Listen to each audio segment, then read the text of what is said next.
Chandu watermelon and fruit stall Anjani ಚಿತ್ರಮಂದಿರದ ಮುಂಭಾಗ ಬೆಂಗಳೂರು ರಸ್ತೆ ಚಿಂತಾಮಣಿ. ನಮ್ಮ ಮಳಿಗೆಯಲ್ಲಿ ವರಮಹಾಲಕ್ಷ್ಮಿ ಹಬ್ಬ ಸೇರಿದಂತೆ ಎಲ್ಲ ಹಬ್ಬ ಹಾಗೂ ಶುಭ ಸಮಾರಂಭಗಳಿಗೆ ಎಲ್ಲ ರೀತಿಯ ತಾಜಾ ಹಣ್ಣು ಹಂಪಲುಗಳು ದೊರೆಯುತ್ತವೆ.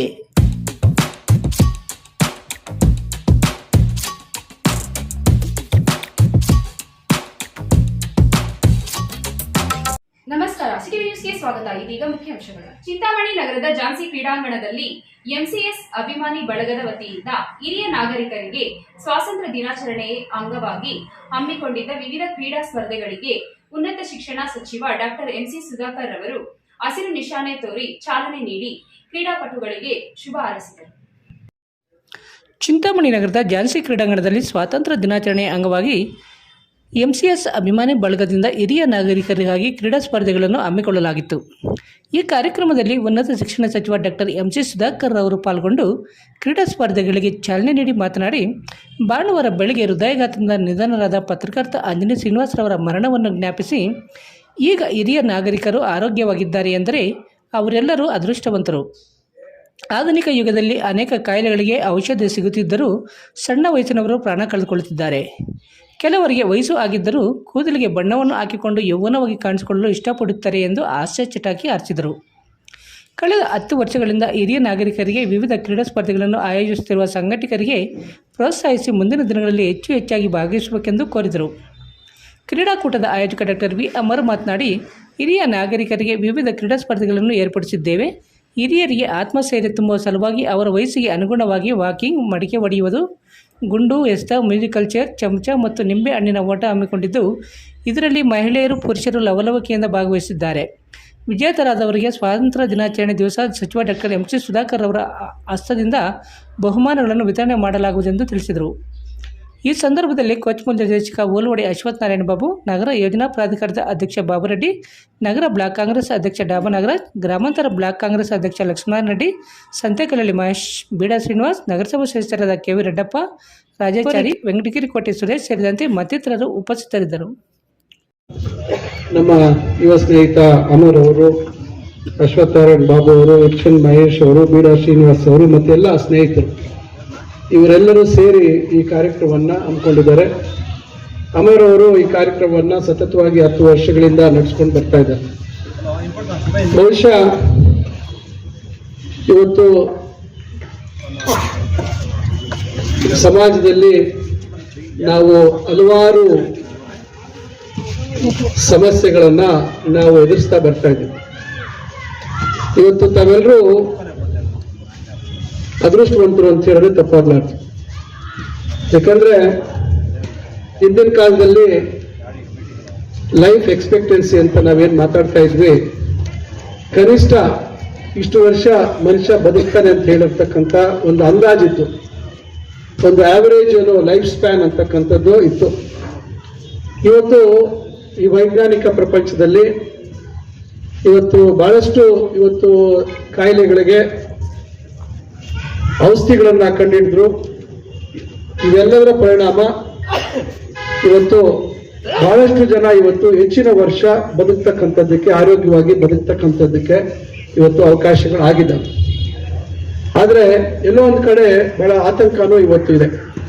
ಅದಕ್ಕೆ ನಾನು ಒಂದು ಮಾತು ಹೇಳಿದೆ, ತಾವೆಲ್ಲರೂ ಅದೃಷ್ಟವಂತರು. ಯಾಕಂದ್ರೆ ತಾವು ತಮ್ಮ ಜೀವನದಲ್ಲಿ ಸರ್ಕಾರಿ ಉದ್ಯೋಗ ಇರ್ಬೋದು ಅಥವಾ ಖಾಸಗಿ ತಮ್ಮ ವ್ಯವಹಾರ ವ್ಯವಸ್ಥೆ ಇವೆಲ್ಲವನ್ನ ಮತ್ತು ಸಾಂಸಾರಿಕ ಜೀವನದ ಜವಾಬ್ದಾರಿಗಳನ್ನ ತಾವೆಲ್ಲರೂ ತಮ್ಮ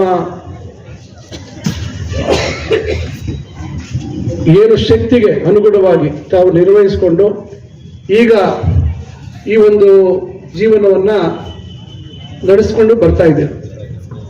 ಸುಮಾರು ಈಗ ಇತ್ತೀಚಿನ 2-3 ದಿನಗಳಿಂದ ನೋಡಿದಾಗ ಬಹಳ ಸಣ್ಣ ವಯಸ್ಸಿನವರು ಇವತ್ತು ಈ ಒಂದು ಭೂಮಿಯನ್ನ ಅಗಲಿ ಹೋಗ್ತಕ್ಕಂಥ ಪರಿಸ್ಥಿತಿಗಳು ನೋಡಿದಾಗ ಜೀವನ ಎಷ್ಟು ಕ್ಷಣಿಕ ಅಂತಕ್ಕಂಥದ್ದು ನಮಗೆಲ್ರಿಗೂ ಮತ್ತೊಮ್ಮೆ ನೆನಪು ಮಾಡಿಕೊಳ್ತಕ್ಕಂಥದ್ದನ್ನ ನಾವು ನೋಡ್ತಾ ಇದ್ದೀವಿ. ನಿನ್ನೆ ಒಂದು ಮನೆಗೆ ಹೋಗಿದ್ದೆ, ಸುಮಾರು 29 ವರ್ಷದ ಹುಡುಗ. 2 ದಿನಗಳ ಮುಂಚೆ ನನಗೆ ಸಿಕ್ಕಿ ಮಾತಾಡಿ, ಅಣ್ಣ ನಾಳೆ ಸಿಗ್ತಿರೋಣ ಮೈಸೂರಲ್ಲಿ ಅಂತ ಹೇಳ್ದ. ಆದರೆ ಮಾರನೇ ದಿವಸ ಅವರು ತೀವ್ರ ಹೃದಯಾಘಾತಕ್ಕೆ ಒಳಗಾಗಿ ಇಲ್ಲ. ಅದಕ್ಕೆ ಮುಂಚೆ ಒಂದು 3 ತಿಂಗಳಿಂದ ಒಬ್ಬ ಹುಡುಗ ಯುವಕ ಕ್ಷಣಗಳಲ್ಲಿ ಇವತ್ತು ಬೆಳಗ್ಗೆ ಒಬ್ಬ ಪತ್ರಕರ್ತಲಿ ಒಂದೇ ರೂಮಲ್ಲಿ ನಾವು ಇದ್ವಿ. ಅವರ ಶ್ರೀಮತಿ ಅವರು ಡೆಂಟಲ್ ಡಾಕ್ಟರ್. ಅವ್ರಿಗೆ 1 ವರ್ಷದಿಂದ ಕ್ಯಾನ್ಸರ್ ಬಂದು ಅವರು ನೆನ್ನೆ ತೀರ್ಕೊಂಡ್ರು. ಇವೆಲ್ಲ ನೋಡ್ಕೊಂಡು ಹೋಗ್ತಾ ಇದ್ದಾಗ ಬಹುಶಃ ಎಲ್ಲ ಕಮ್ಮಿ ವಯಸ್ಸು, 50 ವರ್ಷ, 35 ವರ್ಷ, 30 ವರ್ಷ, ಇವೆಲ್ಲವನ್ನ ನಾವು ನೋಡಿದಾಗ ಇವತ್ತು ತಾವುಗಳು ಯಾರು ಇವತ್ತು ಹಿರಿಯ ನಾಗರಿಕರಿದ್ದಾರೆ, ತಮಗೆ ದೇವರು ಒಳ್ಳೆ ಆರೋಗ್ಯವನ್ನ ಕರುಣಿಸಿ ತಮಗೆ ಒಳ್ಳೆ ಒಂದು ಅವಕಾಶವನ್ನ ಈ ಭೂಮಿ ಮೇಲೆ ಮತ್ತಷ್ಟು ಕಾಲ ಬದುಕಲಿಕ್ಕೆ ಅವಕಾಶವನ್ನು ಮಾಡಿಕೊಟ್ಟಿದ್ದಾರೆ. ಬಹಳಷ್ಟು ಜನ ಇವತ್ತು ನಮ್ಮ ಮುಂದೆ ಉದಾಹರಣೆಗಳಿದ್ದಾರೆ. ಇವತ್ತು ದೈಹಿಕವಾಗಿ ಆರೋಗ್ಯವನ್ನ ಕಾಪಾಡ್ಕೊಳ್ತಕ್ಕಂಥ ವ್ಯಾಯಾಮ ಇರ್ಬೋದು, ಇಲ್ಲ ಯೋಗ ಇರ್ಬೋದು, ಇಲ್ಲ ಬೇರೆ ಕ್ರೀಡೆಗಳಲ್ಲಿ ಸಕ್ರಿಯವಾಗಿರ್ತಕ್ಕಂಥವ್ರು ಕೂಡ ಇವತ್ತು ಥ್ರೆಡ್ಮಿಲ್ ಮೇಲೆ ನಡೀತಾ ಇರ್ತಕ್ಕಂಥವ್ರು ಅಲ್ಲೇ ಕುಸಿದು, ಯುವಕರು ಚಿಕ್ಕ ವಯಸ್ಸಿನವರು ಅಲ್ಲೇ ಕುಸಿದು ಪ್ರಾಣವನ್ನು ಬಿಟ್ಟಿರ್ತಕ್ಕಂಥ ಬಹಳಷ್ಟು ಉದಾಹರಣೆಗಳಿದ್ದಾವೆ. ನಮ್ಮ ಮುಂದೆನೆ ಇವತ್ತು ಸಿನಿಮಾ ನಟರು ಪುನೀತ್ ರಾಜ್ಕುಮಾರ್, ಅದು ಹಿಂದಿನ ದಿವಸ ನಾನು ಅವ್ರ ಜೊತೆಲೇ ಇದ್ದೆ. ಅವರೇನೋ ಒಂದು ಹುಟ್ಟಿದಬ್ಬದ ಕಾರ್ಯಕ್ರಮದಲ್ಲಿದ್ರು, ಅದೇ ಕಾರ್ಯಕ್ರಮದಲ್ಲೂ ನಾನು ಪಾಲ್ಗೊಂಡಿದ್ದೆ. ನಾನು ಸ್ವಲ್ಪ ಮುಂಚಿತವಾಗಿ ಹೊರಟೆ, ಅವ್ರು ಬಹುಶಃ ನಾನು ಆದ ನಂತರ ಹೊರಟಿದ್ದೆ. ಆದರೆ ಬೆಳಗ್ಗೆಗೆ ವ್ಯಾಯಾಮ ಮಾಡುವಂಥ ಸಂದರ್ಭದಲ್ಲಿ ಅವರು ಸಮಸ್ಯೆಗೆ ಗುರಿಯಾಗಿ ಅವರು ಇಲ್ಲ ಇವತ್ತು. ಅಂದ್ರೆ ನಾವು ಎಷ್ಟೇ ನಮ್ಮ ಆರೋಗ್ಯದ ಕಡೆ ಗಮನ ಕೊಟ್ಟು ಎಲ್ಲಾ ರೀತಿ ಮುಂಜಾಗ್ರತಾ ಕ್ರಮಗಳನ್ನು ತಗೊಂಡ್ರು ಕೂಡ ನಮ್ಗೆ ಯಾರ್ದು ಗೊತ್ತೇ ಇರೋದಿಲ್ಲ. ಬಹಳಷ್ಟು ಜನಕ್ಕೆ 3rd stage 4th stage cancer ಇದೇ ಇರ್ತದೆ, ಗೊತ್ತಾಗೋದೇ ಇಲ್ಲ. ಗೊತ್ತಾಗಿ ಬಹುಶಃ ಕೆಲವು ದಿನಗಳು ಅಥವಾ 1-2 ತಿಂಗಳಲ್ಲೇ ಪ್ರಾಣ ಹೋಗ್ತಕ್ಕಂಥದ್ದು ನೋಡಿದ್ದೀವಿ.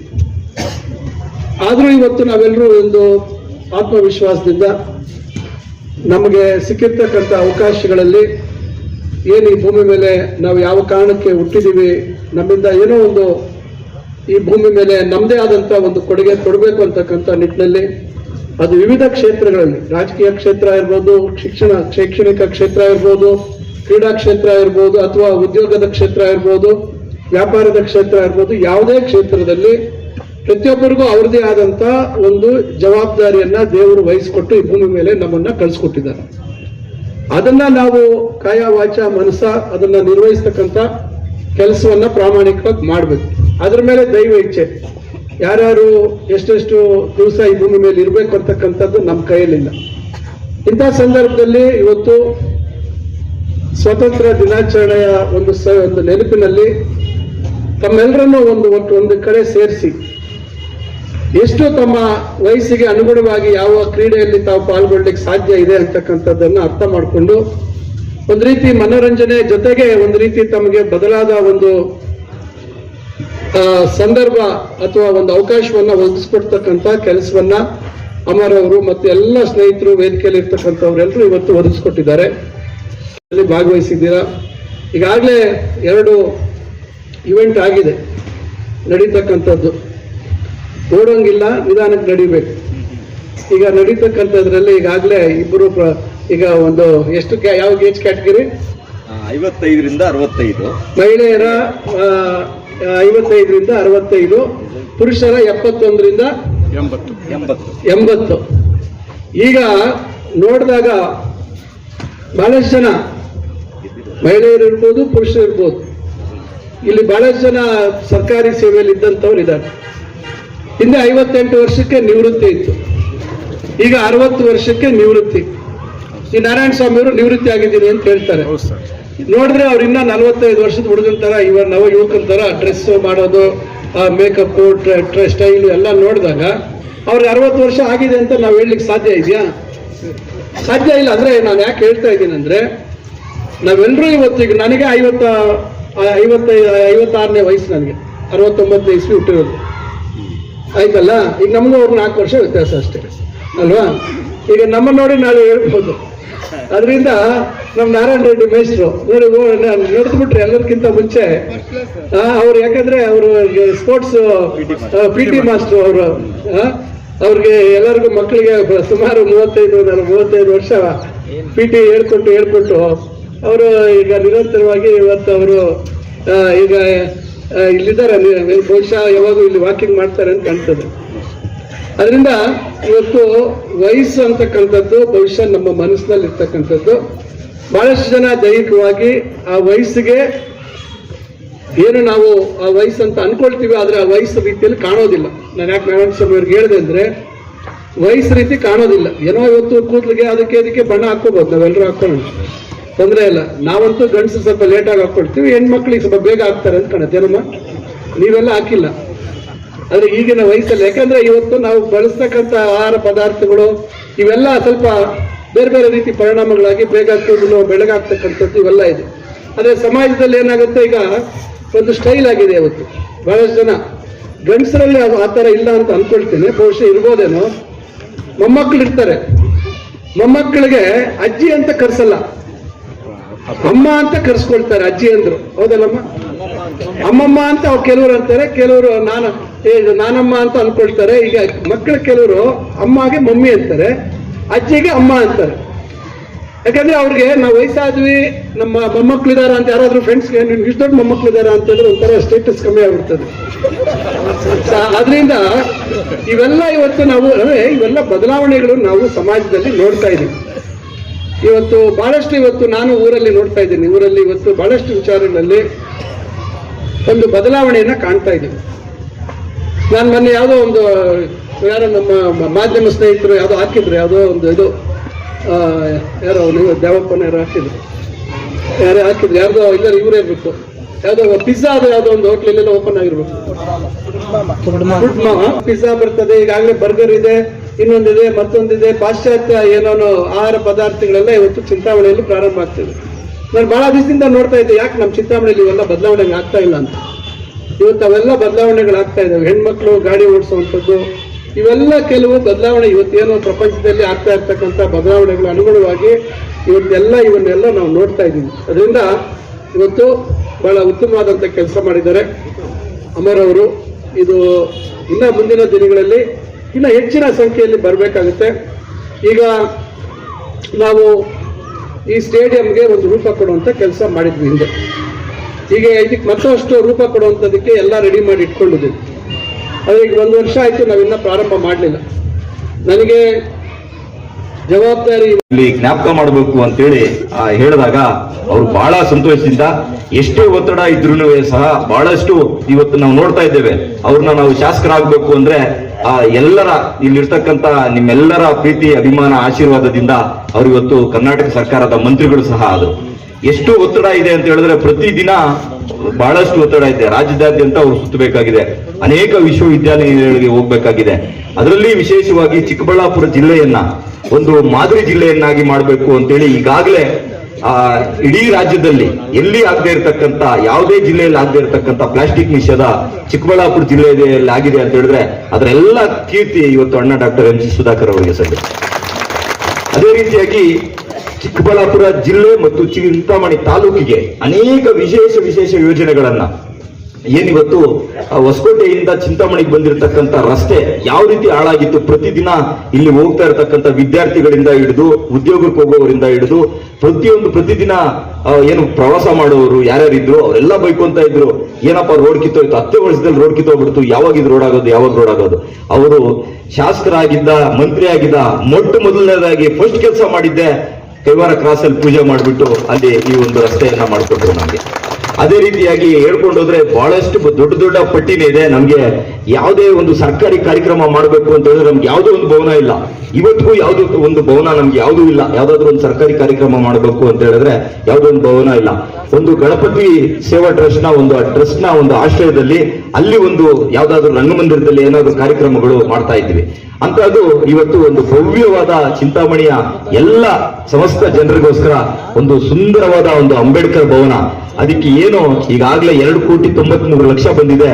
ಅದನ್ನ ಬಿಟ್ಟು 9 ಕೋಟಿ ವಿಶೇಷ ಅನುದಾನ ತಗೊಂಡ್ಬಂದು ಇವತ್ತು ಇಡೀ ಚಿಂತಾಮಣಿ ತಾಲೂಕಿಗೆ ಸಮರ್ಪಣೆ ಮಾಡಿರ್ತಕ್ಕಂಥವ್ರು.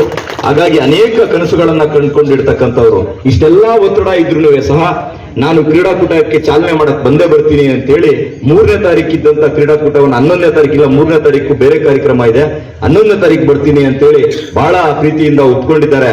ಅಣ್ಣ ಅವರಿಗೆ ವಿಶೇಷವಾದ ಅಭಿನಂದನೆಗಳನ್ನ ಸಲ್ಲಿಸಿ ಈಗ ಈ ಒಂದು ಕ್ರೀಡಾ ಸ್ಥಳೀಯ ಸುದ್ದಿಗಳ ವೀಕ್ಷಣೆಗಾಗಿ ಸಿಟಿವಿ ನ್ಯೂಸ್ಗೆ ಸಬ್ಸ್ಕ್ರೈಬ್ ಆಗಿ ವಂದನೆಗಳೊಂದಿಗೆ ಪದ್ಮ.